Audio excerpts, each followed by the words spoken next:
नमस्कार दोस्तों, आज के दिन हम आपको भगवान शंकर को प्रसन्न करने वाली सोमवार के व्रत की कथा लेकर आए हैं। व्रत की विधि एवं कथा को पूरा जानने के लिए वीडियो को पूरा देखें और अगर आपको हमारी कहानी पसंद आती है तो प्लीज़ इसे लाइक, सब्सक्राइब और शेयर करना ना भूलें। सोमवार का दिन भगवान शंकर को समर्पित होता है। आज के दिन भक्त भोलेनाथ को प्रसन्न करने के लिए विशेष पूजा अर्चना करते हैं। कुछ लोग आज के दिन व्रत भी रखते हैं ताकि शिव जी की विशेष कृपा प्राप्त की जा सके। बाबा भोलेनाथ के आशीर्वाद से आपने भी सोमवार का व्रत रखा है तो इस कथा को सुन करके व्रत को संपूर्ण करें। इसकी कथा के अनुसार किसी नगर में एक साहूकार रहता था। उसके घर में धन की कोई कमी नहीं थी, लेकिन उसकी कोई संतान नहीं थी, जिस कारण वह बहुत दुखी रहता था। पुत्र प्राप्ति के लिए वह प्रत्येक सोमवार को व्रत रखता और मंदिर जाकर के भोलेनाथ की पूजा करता था। एक दिन माता पार्वती उसकी भक्ति से प्रसन्न हो गई। उन्होंने भोलेनाथ से कहा, प्रभु इस साहूकार की मनोकामना को पूर्ण करें। पार्वती जी की इच्छा को सुन करके शिव जी ने कहा, हे पार्वती, इस संसार में हर प्राणी को अपने कर्मों का फल भुगतना ही पड़ता है और जिसके भाग्य में जो हो उसे भोगना ही पड़ता है। लेकिन पार्वती जी ने साहूकार की भक्ति का मान रखने के लिए शिव जी से उसकी मनोकामना पूर्ण करने का आग्रह किया। माता पार्वती के आग्रह पर शिव जी ने साहूकार को पुत्र प्राप्ति का वरदान तो दिया, परंतु साथ में यह भी कह दिया कि इसके पुत्र की आयु केवल 12 वर्ष ही होगी। माता पार्वती और भगवान शिव की बात को साहूकार सुन रहा था।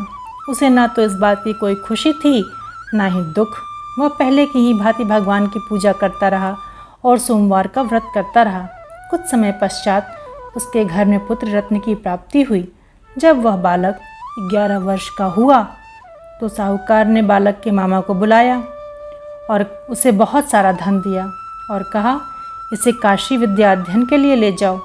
रास्ते में जहाँ भी रुकना वहाँ यज्ञ करना, जहाँ भी यज्ञ करना वहाँ ब्राह्मणों को दान देना और भोजन कराते हुए ही जाना। दोनों मामा भांजे इसी प्रकार यज्ञ करते हुए ब्राह्मणों को दान दक्षिणा देते काशी की ओर चल पड़े। रास्ते में एक नगर पड़ा जहाँ नगर के राजा की कन्या का विवाह हो रहा था, लेकिन जिस राजकुमार से उसका विवाह होने वाला था वह एक आंख से काना था। राजा के पिता ने पुत्र के काना होने की बात छुपाई थी, इसलिए उसने एक चाल सोची, क्यों ना इस लड़के को दूल्हा बनाकर के राजकुमारी से विवाह करा दूं। विवाह के पश्चात इसको कुछ धन दे करके विदा कर दूंगा और राजकुमारी को अपने साथ नगर ले जाऊंगा। लड़के को दूल्हे का वस्त्र पहना करके राजकुमारी से विवाह कर दिया गया, लेकिन साहूकार का पुत्र ईमानदार था।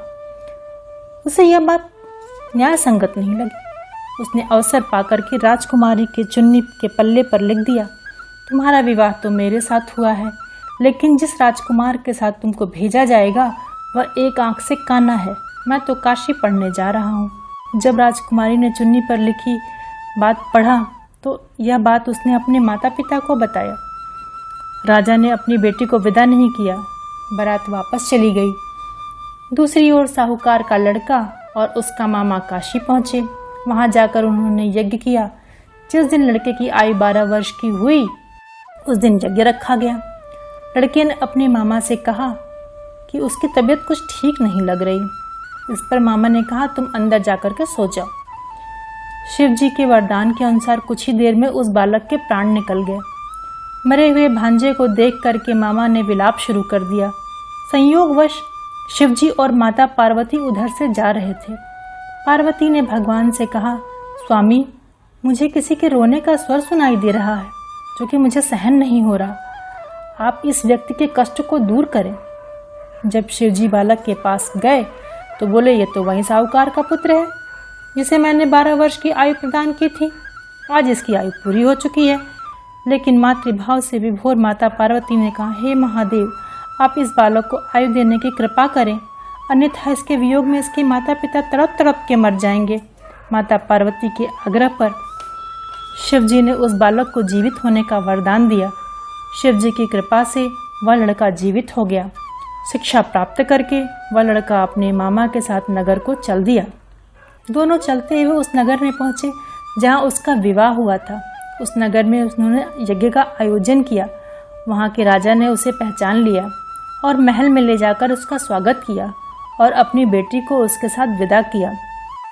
इधर साहूकार और उसकी पत्नी भूखे प्यासे रहकर अपने पुत्र के आने का इंतजार कर रहे थे।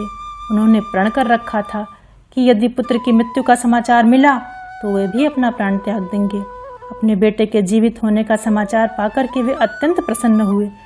उसी रात भगवान शिव ने स्वप्न में आकर साहूकार से कहा, हे श्रेष्ठी, मैंने तेरे सोमवार व्रत करने और व्रत कथा सुनने से प्रसन्न होकर तेरे पुत्र को लंबी आयु प्रदान की। आइए दोस्तों, अब इस व्रत को करने की विधि जानते हैं। नारद पुराण के अनुसार सोमवार व्रत में व्रती को प्रातः स्नान करके शिव जी को बेलपत्र और जल चढ़ाना चाहिए तथा शिव गौरी की पूजा करनी चाहिए। शिव पूजन के बाद सोमवार व्रत कथा सुननी चाहिए। उसके बाद केवल एक ही समय भोजन करना चाहिए। साधारणतः सोमवार का व्रत दिन के तीसरे तक होता है, अर्थात शाम तक ही व्रत रखा जाता है। सोमवार व्रत 3 प्रकार का होता है: प्रति सोमवार, साम्य प्रदोष सोमवार और 16 सोमवार का व्रत। इन सभी व्रतों को करने की एक ही विधि होती है। धन्यवाद दोस्तों, अगर आपको हमारी कहानी पसंद आई तो प्लीज़ इसे लाइक, सब्सक्राइब और शेयर करना ना भूलें।